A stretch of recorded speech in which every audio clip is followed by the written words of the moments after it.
আমি chicken fry করলে এখন এভাবে চিকেন ফ্রাই করার চেষ্টা করি, কারণ এভাবে চিকেন ফ্রাই করলে চিকেন ফ্রাইটা অনেকক্ষণই মুচমুচে থাকে।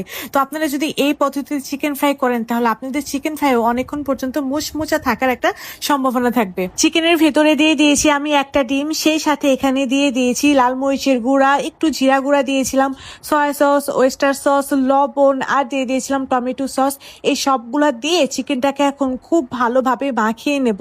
মাখানো শেষ হয়ে গেলে চিকেনটাকে এখন আমি একটা আলাদা পাত্রে উঠিয়ে রাখবো। উঠিয়ে এটাকে প্রায় 2 ঘন্টার জন্য আমি মেরিনেশন করে রেখে দেব। আর তারপর চিকেনটাকে আমি আরো একবার একটু লবণ দিয়ে মাখিয়ে নিচ্ছি, দেখতে পাচ্ছেন। তো এটাকে এখন রেখে দেব রেস্টে। এটাকে আপনি যতটা রাখবেন ততটাই ভালো হবে। আর এখন এখানে আমি প্রায় 1.5 কাপের মতো নিচ্ছি ময়দা, সেই সাথে এখানে দিয়ে দিব প্রায় 1 কাপের মতো কর্নফ্লাওয়ার। চিকেন ফ্রাইটা যদি বেশি মচমচা করতে চান তাহলে 1.5 কাপ ময়দা, সেই সাথে এখানে দিয়ে দিবেন 1.5 কাপের মতো কর্নফ্লাওয়ার, মানে সমান সমান দিবেন। তাহলে দেখবেন চিকেন ফ্রাইটা না অনেক বেশি মুচমুচে হবে। যাই হোক, এটাকে মিক্স করার পরে এখানে আমি একটা স্বাদে ম্যাজিক মশলা দিয়ে দিয়েছিলাম। দিয়ে দেওয়ার পর এটাকে খুব ভালোভাবে মিশিয়ে নিয়েছি, সামান্য একটু লবণও দিয়ে দিয়েছিলাম। তারপর অল্প অল্প করে পানি ছিটিয়ে দিয়ে এরকম ক্রাম্বেলের সৃষ্টি করেছিলাম আমি। আর এখন এই ক্রামগুলোকে আমি আলাদা করে নেব, একটা চালনির সাহায্যে কিন্তু আমি আলাদা করে নিচ্ছি। আপনারা কিন্তু দেখতেই পাচ্ছেন এভাবে করে কিন্তু প্রত্যেকটা ক্রামসই আমি আলাদা করে নিয়েছি। আর মুরগি মেরিনেশন করার সময় যে এক্সট্রা পানিটা ছিল, মশলার পানি, তার ভেতরে আমি বাকি যে ময়দাটা ছিল সেটাকে দিয়ে খুব ভালোভাবে মাখিয়ে নিয়েছি।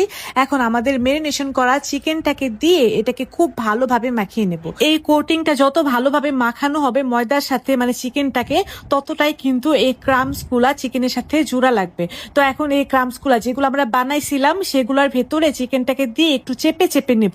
চেপে চেপে নেওয়ার পর একদম গরম তেলে দিয়ে দেব। আর তেলটাকে একদম লো মিডিয়াম আঁচে রেখে এটাকে 6 থেকে 7 মিনিট একটু টাইম নিয়ে সময় নিয়ে ভেজে নেবেন।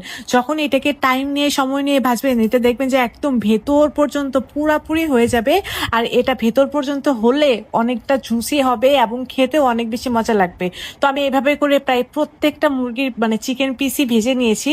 তো আমার এইরকম একটা লুকিং এসেছে, আপনারা দেখতেই পাচ্ছেন। আর এটা অনেক বেশি ক্রিস্পি ছিল। অনেক বেশি ক্রিস্পি চিকেন ফ্রাই করতে চাইলে আপনারা কিন্তু এভাবে চিকেন ফ্রাইটা করতে পারেন। আর রেসিপি ভালো লাগলে রেসিপিটা শেয়ার দিয়ে আপনাদের টাইম লাইনে রেখে দেবেন, যেন পরবর্তীতে দেখে দেখে বানাতে পারেন। রেসিপি শেয়ার না দিলে কিন্তু রেসিপি হারিয়ে যাবে। আজ তাহলে এই পর্যন্তই, দেখা হবে পরবর্তী ভিডিওতে। সেই পর্যন্ত সবাই অনেক বেশি ভালো থাকবেন। আল্লাহ হাফেজ।